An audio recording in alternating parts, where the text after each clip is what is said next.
Good evening, everyone. Welcome back to the third installment of making repairs and refreshing this 99 Acura CL.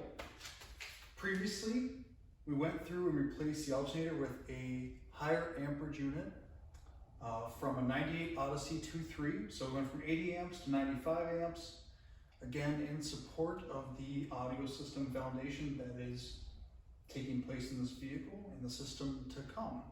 So again, a little bit higher amperage headroom, kind of the name of the game for that repair, as well as addressing alternator concerns. So two birds with one stone on that repair there. Additionally, part two of the series, we replaced the front right ABS wheel speed sensor, and we walked you through kind of what that looks like as far as replacing sensors that go out kind of all too often with this vehicle. So that was the front, mirror image for the left.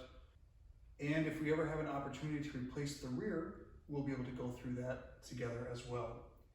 Today, however, we're going to take a step back to the rear of the vehicle, and we're going to do a pads and rotor refresh.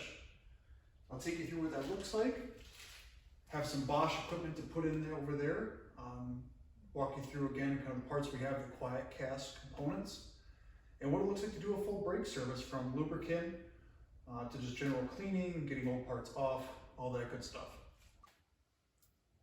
All right, so the first thing we're going to do is we're going to rip this wheel off here. Get our impact. And we have a 3/4 inch.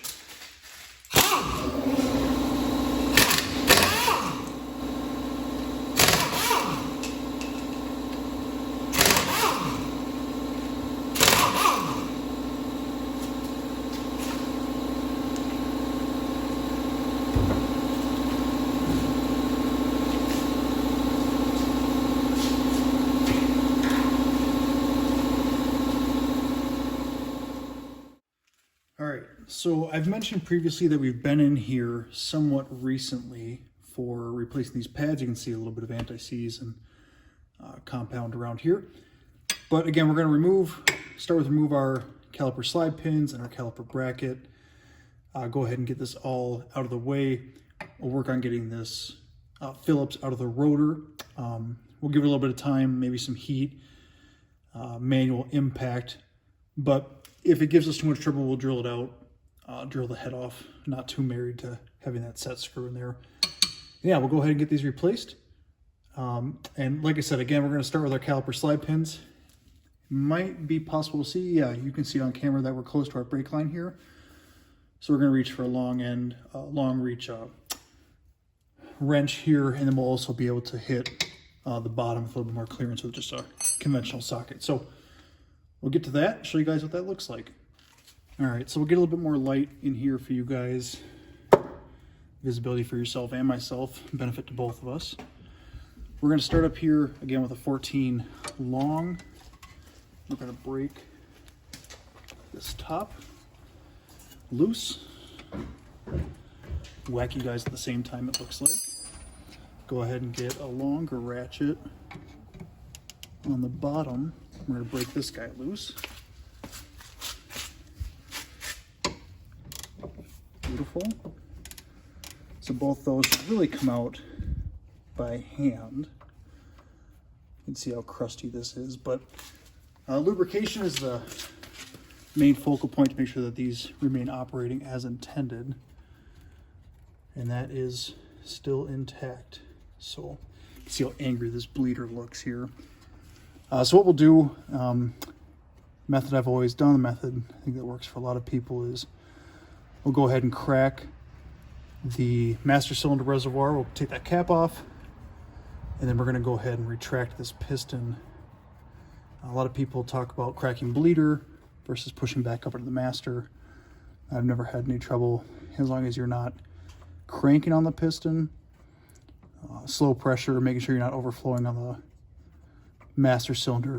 It's always been pretty successful for myself. So again, we're starting here with loosening these slide pins. Again, a couple 14s. Then we're going to get our caliper off, which again recently was off, shouldn't give us too much trouble.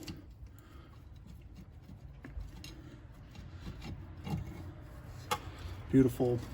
You can see we have more of a twist in piston. You can also see that it's not protruded very much. Might be kind of hard to see on camera, but she has not come out very much at all. So we're going to go ahead and just kind of place her back there for a moment. Again, being attentive to our brake line, making sure that we are not stressing that line too much here. Go ahead and get her in a good spot. Brake line's up there. Make sure we're not kinking it. This feels nice and mobile still, so pretty happy with that. Make sure these slide pins are still moving. They are. Go ahead and take these pads out. Might be kind of hard to see, but you see that uneven wear there? That was due to this grooving on the back of the rotor here. So these pads are probably still okay, but they were cheap enough to where we're just going to do a newer set. So these are some Beck and Arley pads. You can just see that, you know, they're not the cleanest just from their time on this dirty rotor. Still a lot of meat left, but we'll go ahead, swap these over. We're in here anyway. No reason to put compromising parts back in if we don't have to. These will just be a backup set in case there's any reason to kind of resurface and sand these and put them back in. So now we're going to move on to our bracket bolts here. I believe these are 17. I'm going to go ahead and see if we can get our nano on those. Going to grab a flex swivel 17 if we can.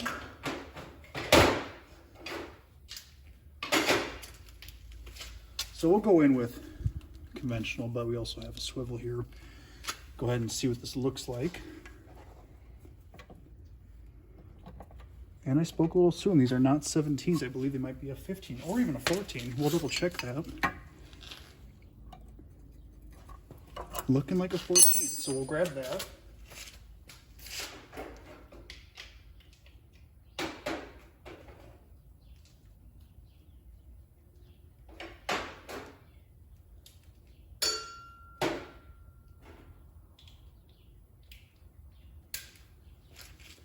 All right, so swivel 14. Get our nano going here. See if we have enough room for these. And to not bless you guys with the camera,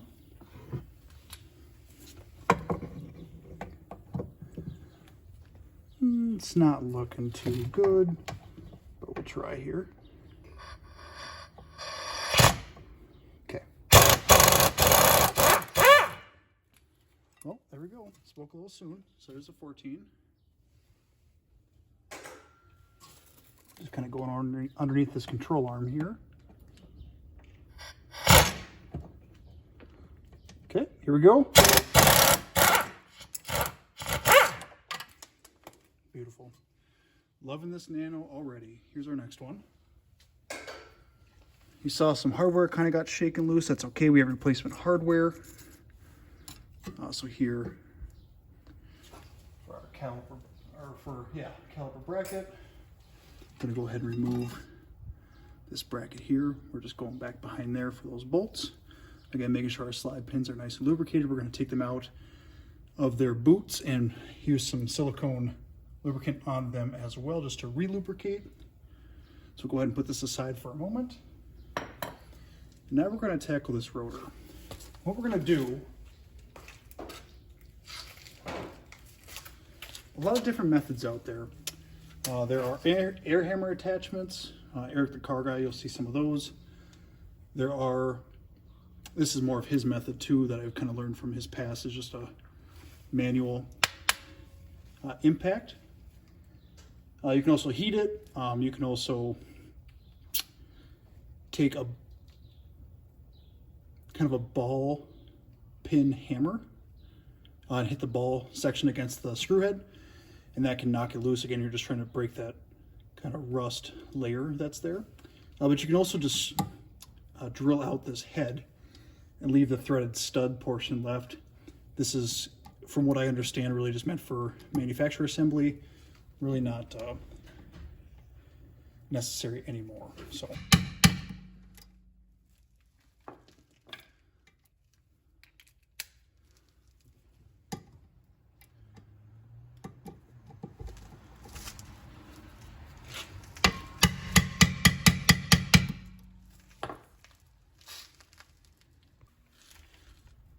right, so not having a ton of luck getting that guy out of there. So instead what we're gonna do is just impact, well, an impact's kind of overkill, but we're just gonna drill the pan head off of this essentially.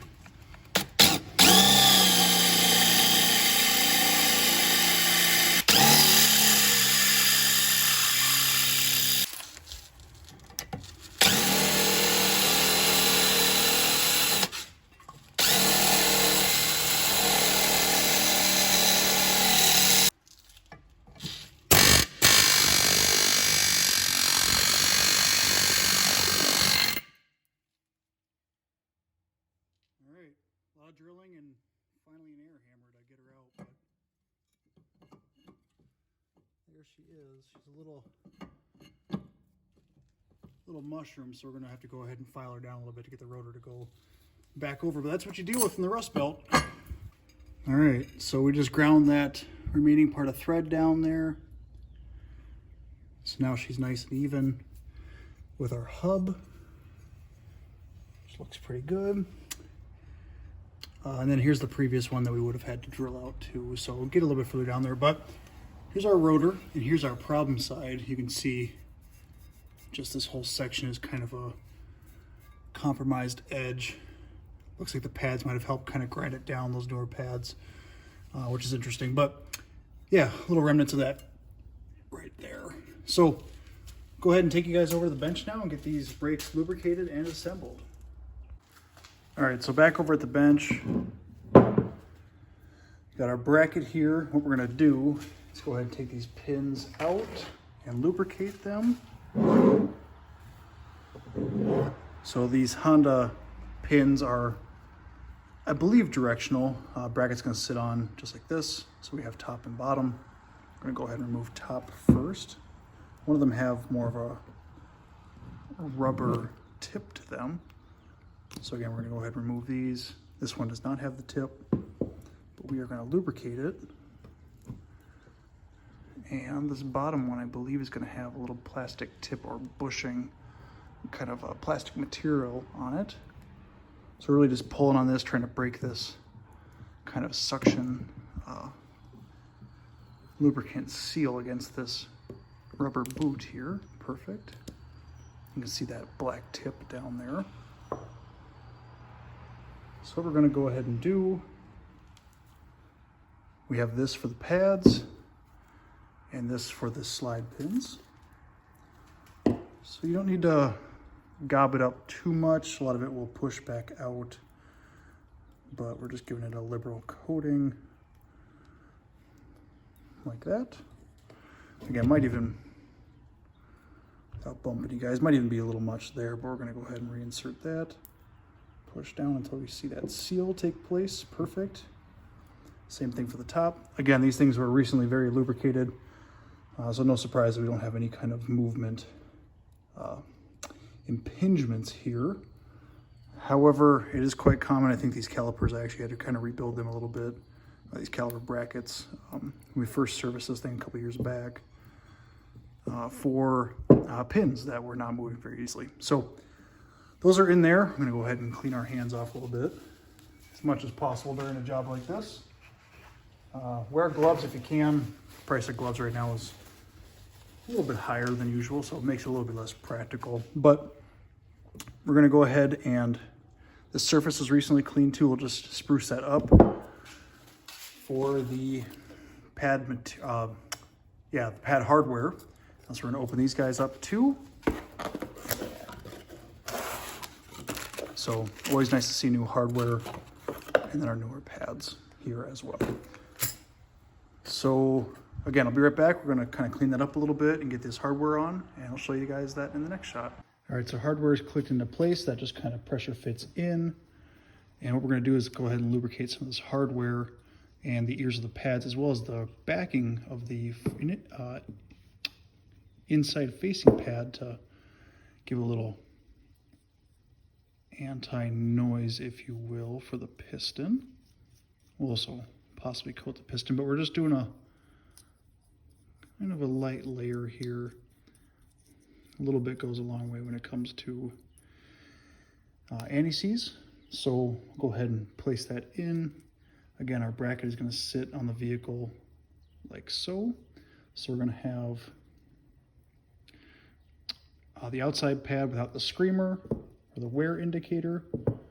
So again, we're kind of redundant a little bit on the lubrication, but we're just kind of gonna go in the ear here, a little bit on the top, just where it rides, making sure not to get any on the pad material itself. See a little bit on the outside, that is okay. This should fit on. See how loose that is? That's a great sign. And actually what we'll probably end up doing is putting these pads on once we get the bracket on the vehicle, just because they are so slippery. But for the sake of the video, we'll go ahead and assemble this here. So we'll go ahead and place that pad inside, like so. Again, a little loose, and it's actually a very good sign for not having too much rust on our bracket. But we just want to be attentive to that. We're going to do the same thing here. Just a little bit on the surfaces where our pads will be riding. Just get down there with this little brush. Again, kind of getting a little bit on there, but that's okay. And for our piston, going to be lining up into here. We're just going to give a very light surface dusting on the back side here. And we'll go ahead and place that in place, and they will sit just like that. So now I'll take you guys back to the car.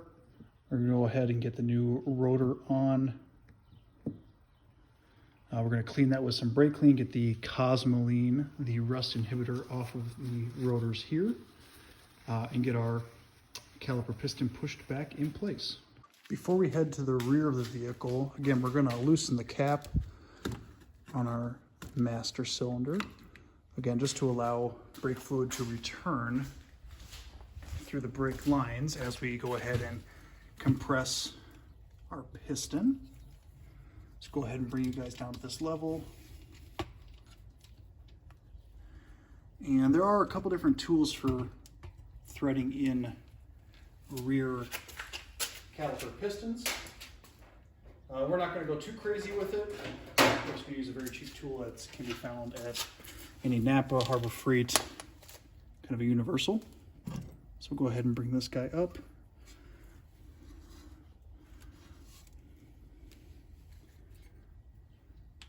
It looks like that will fit. So go ahead and place that in the grooves there. We want these grooves to be sitting like this also to slide over the ears on the pad. So we're not going, again, traveling very much here, but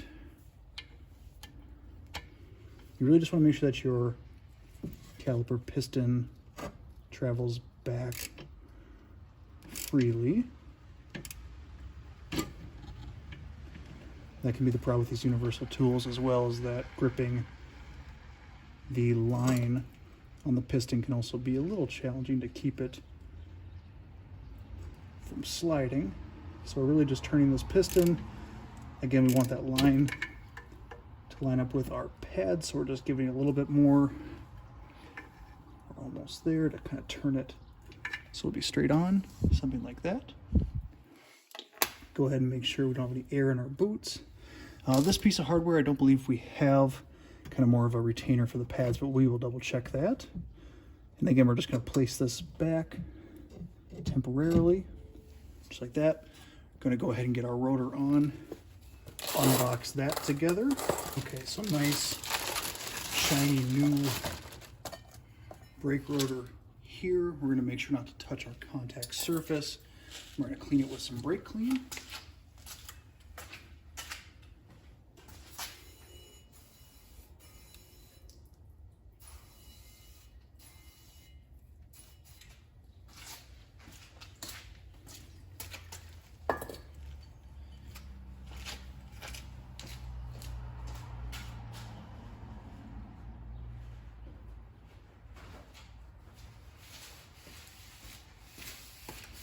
We're just going to rub this off with a paper towel. Again, we're really trying to get rid of that rust inhibitor that these are shipped with.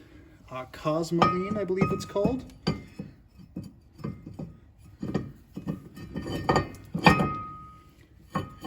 beautiful.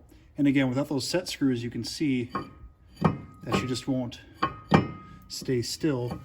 And what you can do is usually an axle nut and a lug nut, but we don't have that, so we're just going to thread a lug nut on very gingerly just to help kind of hold some tension on this rotor. Again, it probably won't go all the way down, but we're just going to use that to help hold that in place. Now we'll get our caliper bracket back on.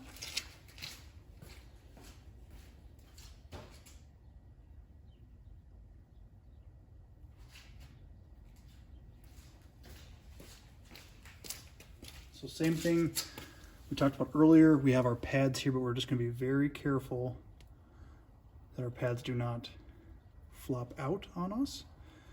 And if they do, that's okay. We just don't want them to be dirty.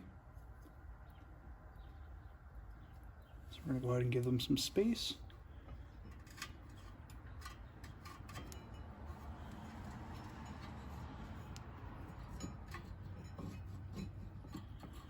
Perfect. Go ahead and pinch those together a little more. And we're going to go ahead and get our bolts started. These are going to be our longer, beefier 14s.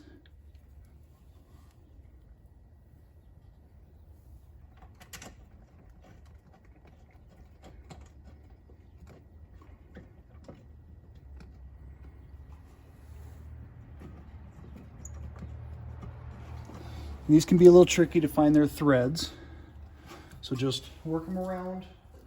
You'll feel it catch.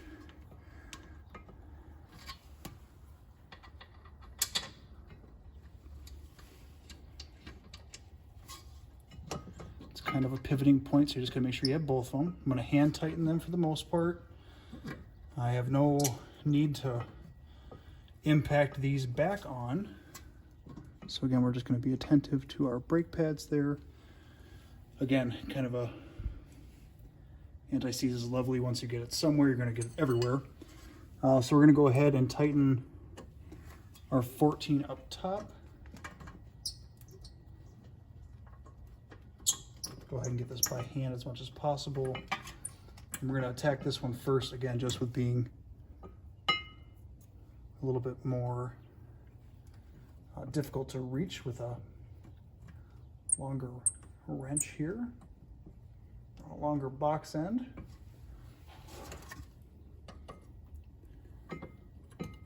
Okay, so now we're going to go ahead and tighten this 14 down. I'm going to compress the slide pin just so I can get the little bit more travel out of our wrench here.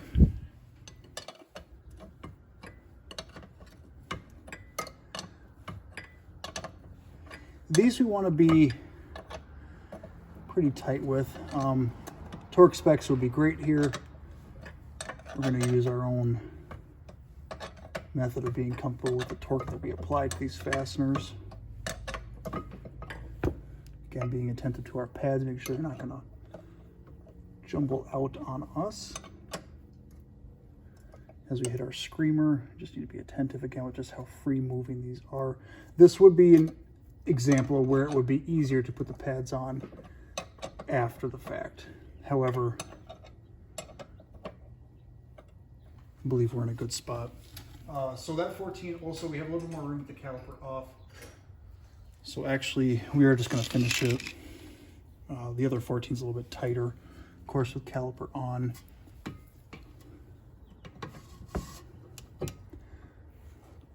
Make sure you don't whack the camera here.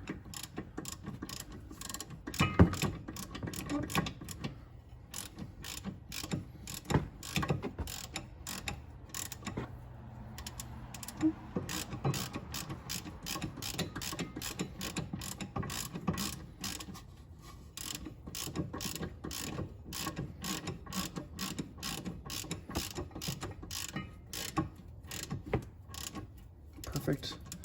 We're not going to torque that down quite yet. We'll get the second one.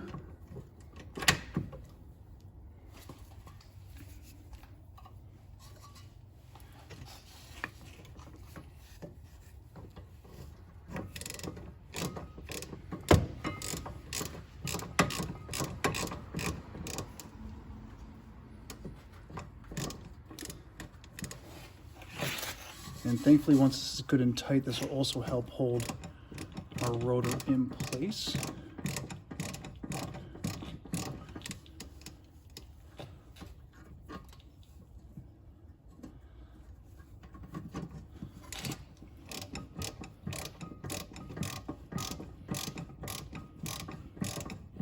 See how much that bracket is moving around as we are tightening these here. So again, just be mindful of our pads.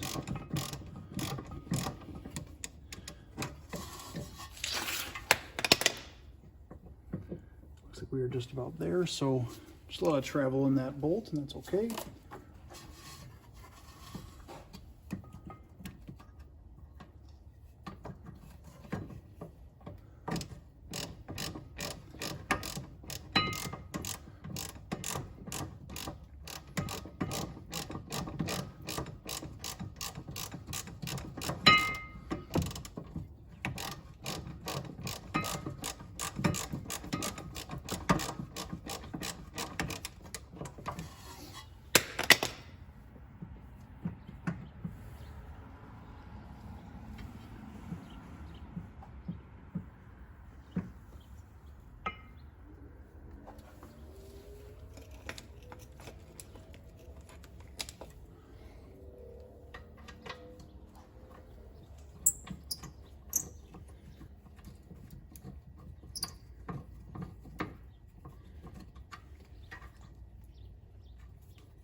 All right, so we're hand tight. Just gonna verify here.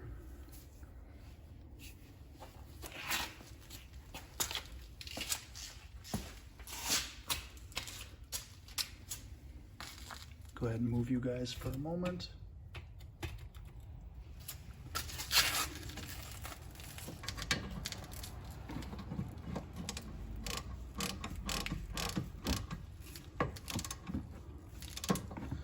All right, so pretty darn tight there. Got a longer leverage, 1/2 inch here, so we're not gonna kill these, but they do need to be tight.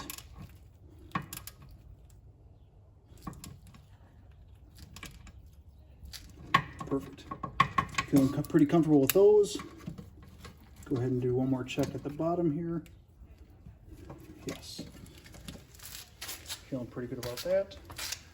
Go ahead and move you guys back here. Okay. So again, we're gonna get our pads pushed in. We're gonna take our caliper. We're gonna make sure that it slides over our pad with ease. We do not need to force this caliper to do so. Do not want to hurt the piston. We're gonna push our slide pins in to help guide it. And there you go. You can see it kind of just found its home on its own. That's perfect. We're going to get the flat spots of our caliper pistons lined up with the casting of the ears of the caliper itself. Then we're going to take our other 14s and hand thread these. Again, this can be a little tricky sometimes to find those threads, but just got to manhandle the caliper and push it where you need it to be to find those threads. Good to just get a couple started. Some people actually leave these threaded and just take the whole slide pin out still threaded. That is an option as well. Okay, so those are hand started there. So we're gonna take our 14 box end. I'm going to go ahead and finish hand tightening this as much as possible. Sometimes you can actually push a little bit on our caliper. So the threads line up even easier, makes it even easier to hand tighten. Just because we will be here a little bit of time with this box end. These do not need to be killed. The other ones, again, are more of a mounting hardware, so they deserve a little bit more torque. We don't want this caliper assembly coming loose, but these slide pins do not need to be killed. by any means here. Some vehicles, this one might even be one of those as well, where if you do find that you are tightening them too much, you can actually get the slide pins themselves to start spinning with the threads, which some vehicles require a crescent, a box, or a open-ended, or even some pliers to hold the slide pin in place so it doesn't spin. We're about half choked up on our wrench. We do not need it much more than that. Now we're going to go ahead and take a 3/8 flex ratchet with a 14, and we will finish this bottom guy.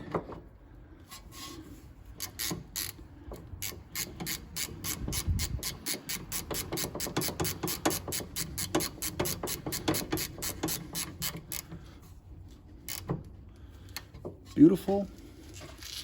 And now here, again, we can feel that rotor spinning freely. I'm going to go ahead and take our lug off. And all that's left is to clean up our workspace, complete the other side, throw the tire back on. We certainly can pump the brakes just to make sure that they do indeed build a solid brake pedal here. Let's do that here. We'll clean up some space. All right, so we're going to go ahead and pump our brake pedal here. We have our master cylinder cap back on.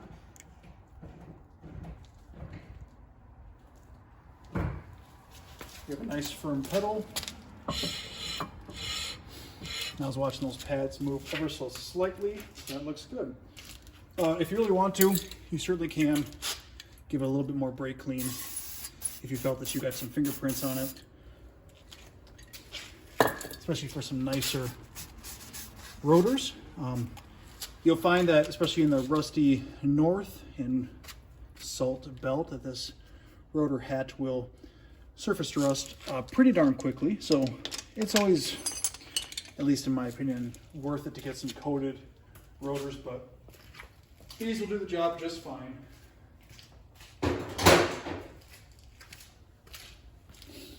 And then we'll throw the wheel on. All right, so to finish the job, we're gonna throw our wheel back on.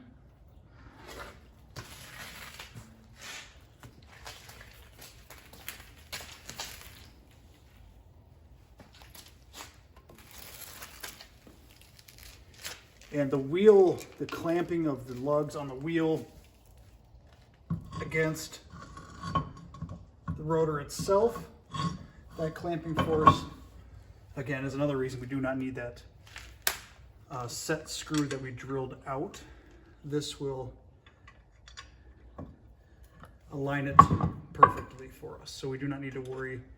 I think that's also a lot of debate that you hear online as well, is the value of those set screws. So here we're just tightening these by hand. Actually, we'll go ahead and take our extension off the hog ring here. Give these a couple threads. This is the biggest lesson, aside from impacts on oil pans, is you do not want to cross thread wheel studs if you can avoid it. So we're going to turn this pressure down, go ahead and do in a star pattern. Go ahead and get our wheel mounted. You can see it's on there. Perfect.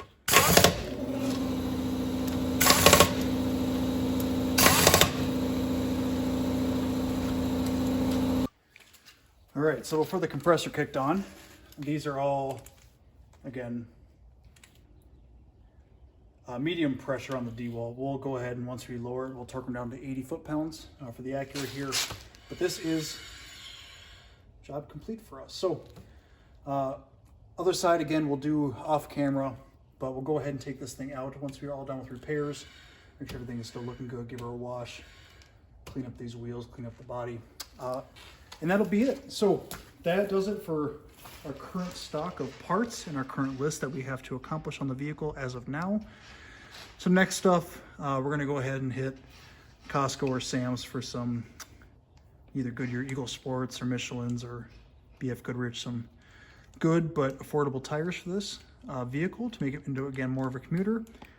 And I'm sure there'll be much more in the future for us to go through together, but the next job realistically is going to be pads on our 17 F-150 front and rear manual e-brake. So pretty simple process even for a newer vehicle. So that'll be next. I'll keep you guys informed on when that is coming down the pipeline for us.